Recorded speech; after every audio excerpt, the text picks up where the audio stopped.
صبر انسان کو تب آتا ہے جب وہ اللہ پاک پر بے پناہ یقین رکھتا ہے، جب انسان یہ جان جاتا ہے کہ اب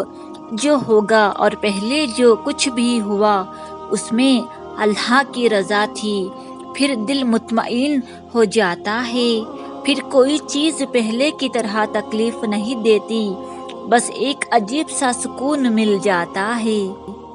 تم اللہ پاک کو اپنی چاہت بنا لو، وہ پھر تمہیں ہر چاہت سے لا طلب کر دے گا۔ تم اس پر اپنا یقین پختہ کر لو، وہ پھر تمہیں کسی کی ضرورت نہیں پڑنے دے گا۔ کتنا خوبصورت لمحہ ہوتا ہے نا جب آپ نماز سے فارغ ہو کر کسی کی تسلی کی امید پر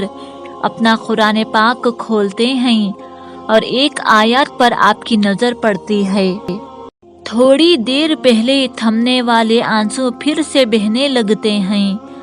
جس وجہ سے آپ جانی نماز پر تکلیف میں اپنے اللہ پاک کے سامنے روئے تھے،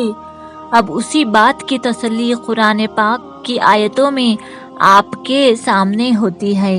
آپ کو لگتا ہے قرآن پاک آپ سے باتیں کر رہا ہے، آپ کا رب آپ کو جواب دے رہا ہے، دنیا کا انتہائی خوبصورت احساس ہوتا ہے۔